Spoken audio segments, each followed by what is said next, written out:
Oi, gente, tudo bem? Na aula de hoje vamos estar abordando a Lei 26.529, que é a Lei de Direitos do Paciente. Vocês não precisam ficar decorando o número das leis quando eu falar. Porém, essa lei e a Lei de Morte Digna, é bom vocês saberem o número, porque por aí se te toma na prova, ou até mesmo no oral, soma ponto para vocês.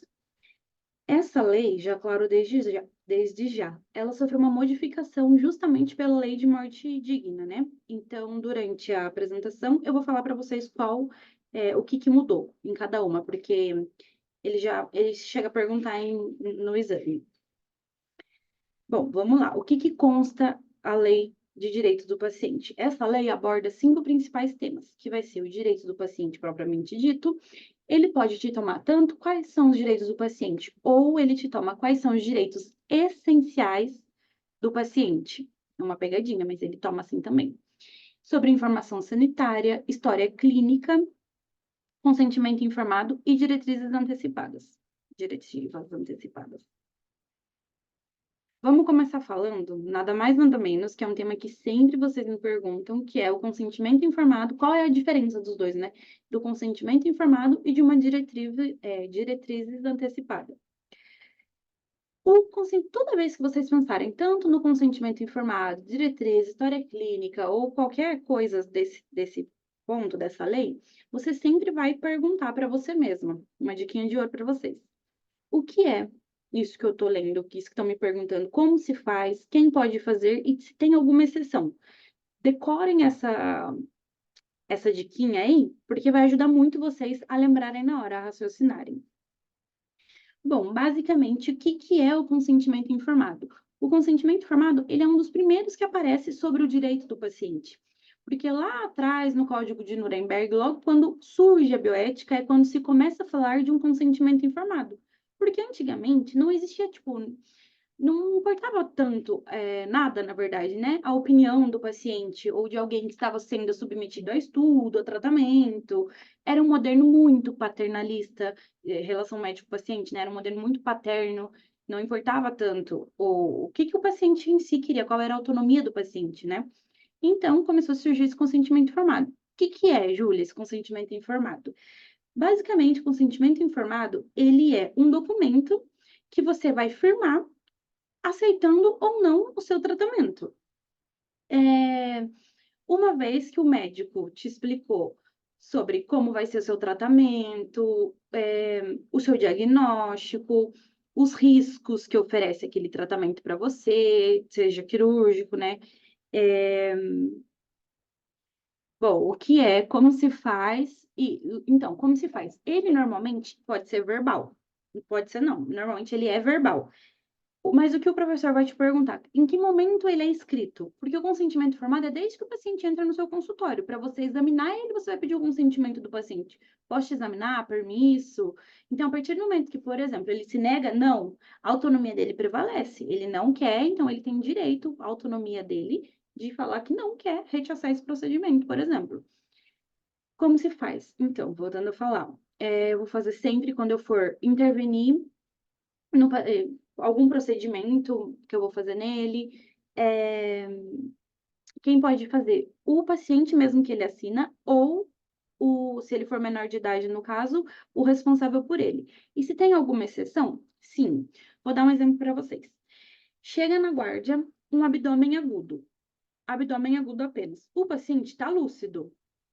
Eu vou explicar para ele, vou fazer os exames, tudo, e vou explicar para ele: "Olha, o seu tratamento é quirúrgico, por tal motivo, o tratamento vai ser de tal forma, a cirurgia vai ser de tal forma, tem tais riscos, essa cirurgia apresenta tais riscos para você, então vou estar falando o risco, o que que eu vou fazer, qual que é o diagnóstico dele, complicações, eu vou ter que falar para ele. Se ele não quiser fazer, o que que ele pode fazer? Eu tenho que dar um tratamento alternativo para ele, e se ele não quiser, ele pode também, o direito de revocação ele pode ter. O que que acrescenta na lei nova, que eu falei que a morte digna acrescenta? A lei de morte digna acrescenta o consentimento informado, que o paciente tem direito a rechaçar ou aceitar, eh, alguns procedimentos, por exemplo, quando ele sofre de alguma enfermidade terminal, ele não quer, por exemplo, tô falando vários por exemplo, né, gente? Me desculpa, vou tentar melhorar. Exemplo, se ele não quiser receber tratamento parenteral, ou que reanime ele, ou que alguma coisa que façam que o único objetivo seja prolongar a vida dele, um encarnecimento terapêutico, que se diria. Ele pode rechaçar no consentimento informado. Também no consentimento informado, a nova lei aplica o direito de receber tratamentos paliativos, porque antes não existia na lei, só na lei 26.529 não existia o direito de receber cuidados paliativos.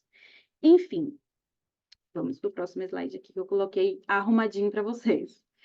Então, o que é? É uma declaração de vontade suficiente. Como se faz? Logo de receber, né, pelo profissional interveniente, a informação clara, precisa e adequada, desde que, gente, você tenha. Você veja que o paciente ele está entendendo o que você está falando, é, ele esteja compreendendo o grado de gravidade mesmo que tá, né? Então você tem que ver se ele tem essa capacidade de entender o que você está falando para ele também. Quem pode fazer? O paciente ou o representante legal e sempre se requer sempre. Em todo procedimento, todo atendimento, vai ter que ter um consentimento informado, verbal. E escrito, pergunta de prova. Em que caso? Internação, tem que ter o consentimento informado. Intervenção quirúrgica, procedimentos invasivos e procedimentos em que impliquem risco para o paciente e revocação, como eu disse. Ele pode assinar, não, eu quero. Por exemplo, aí tá, o paciente lá do nosso abdômen agudo, tá indo para cirurgia. De repente ele fala, não, não quero mais me operar, mudei de ideia, não quero mais me operar. Você não vai operar ele tem direito de rechaçar, principalmente se tiver sempre testigo junto, gente. Sempre tem que ter testigo para você não, de repente, sofrer ele entrar com um processo contra você. Ele não quer, ok, ele não vai, mas porém ele vai escrever lá que ele não quer ser operado e tudo bem, você vai respeitar a autonomia dele. Tem exceção? Sim, vai ter exceção. Quando mediar grave perigo para a saúde pública ou numa situação grave de emergência. Por exemplo, quando o paciente não pode responder por ele. No caso desse abdômen agudo. Nesse caso, que nem eu falei, ele estava lúcido, estava vigil, ele estava entendendo o que estava acontecendo. Mas e se no caso chegasse um paciente com abdômen agudo desacordado? E eu sabia que aquele caso eu sei que aquele caso é quirúrgico. Aí sim, nesse caso de emergência, quando põe em risco a vida do meu paciente, eu não preciso do consentimento informado dele. Aí sim vai atuar, aqui é uma exceção, vai atuar o modelo paternalista. O que é o modelo paternalista? Vamos tratar isso na aula que corresponde, né? De relação médico-paciente. Mas aí sim, o médico vai tomar a frente nesse caso. E aí sim ele vai intervir. Então, quando põe em risco a vida do meu paciente ou mediar perigo para a saúde pública, aí sim eu intervenho. Trouxe para vocês o hospital lá que eu estou fazendo agora, tem um consentimento informado. Tirei fotinho para trazer para vocês, achei bem legal, para vocês verem o que que é. Bom, aí, ó, o consentimento informado, a maioria dos pacientes, eles dão esse, que no caso eu estou em cirurgia, então quase todos os pacientes que estão lá têm o consentimento escrito. Vai ter o diagnóstico, como eu estava falando para vocês, tratamento proposto, né?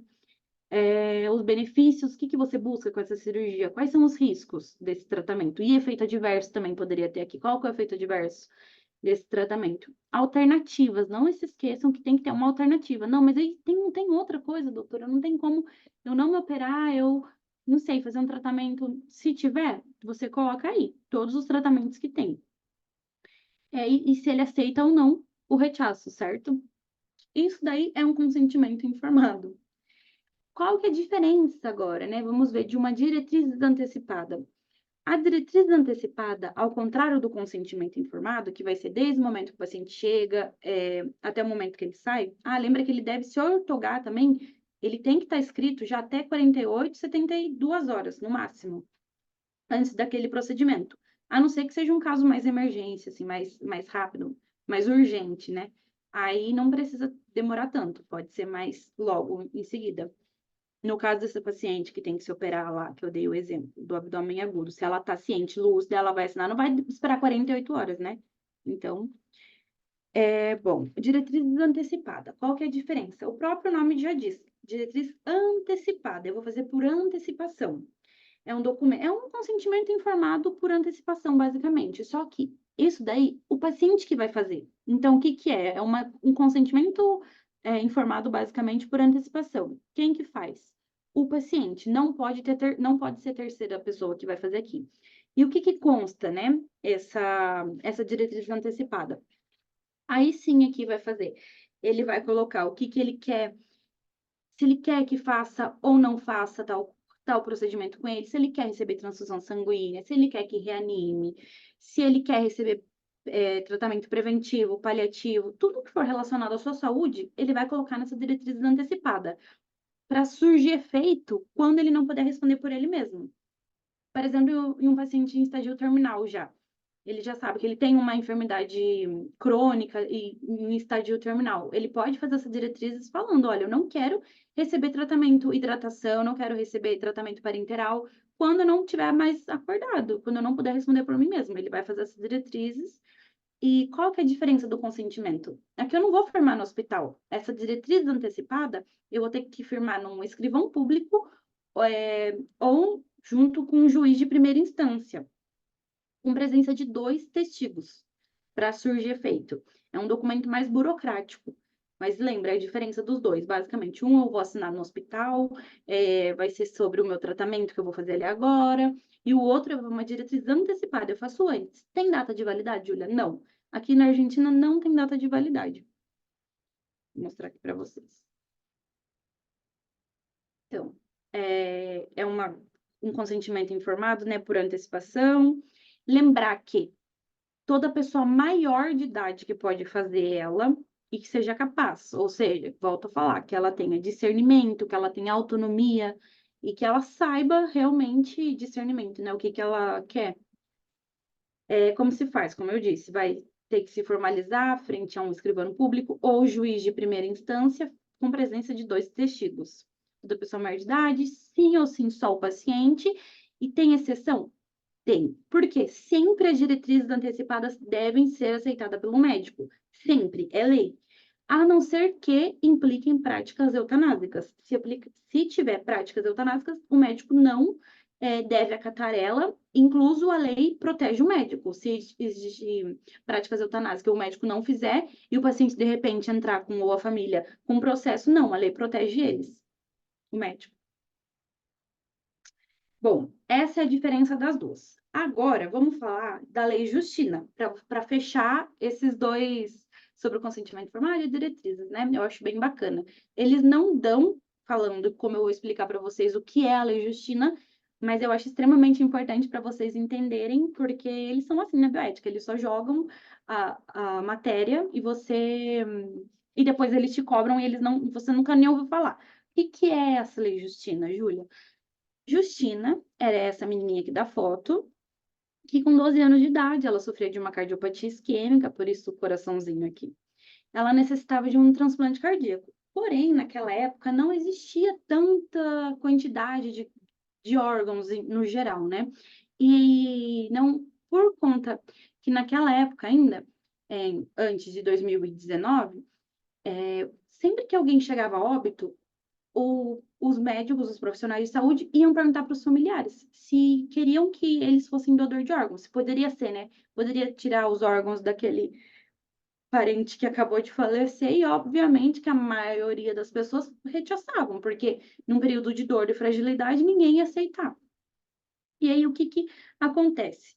Nessa menininha, tentou várias vezes até, inclusive, chegou a tentar para transplantar, mas não tinha compatibilidade com os corações disponíveis na época por pouca demanda, por pouca quantidade, né?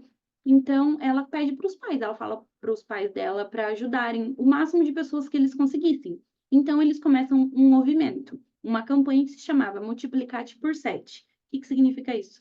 Que cada vez que você doasse seus órgãos, você conseguiria salvar até 7 vidas. E eles entram na justiça para tirar isso, de ter que pedir para os familiares para aceitarem, né, pós-morte, que a pessoa fosse doadora de órgãos. Então, em 2019, foi sancionada essa lei aqui na Argentina, que toda pessoa maior de 18 anos é um possível doador de órgãos, tecidos e células, desde que não tenham deixado uma negativa em vida, do contrário. Então, aqui na Argentina, se você não deixa escrito uma diretriz antecipada, ou até mesmo na página da internet de transplante de órgãos, se você não deixa lá que você não quer ser doador de órgãos, automaticamente você já é. Você sabia dessa? Bom, gente, vamos para a pausa para o cafezinho, para a segunda parte da aula. Ela vai estar disponível, inclusive, no site, na plataforma da Medfácil. Se você está gostando da aula e quer continuar assistindo ela, entre em contato com a gente para terminar de ver ela.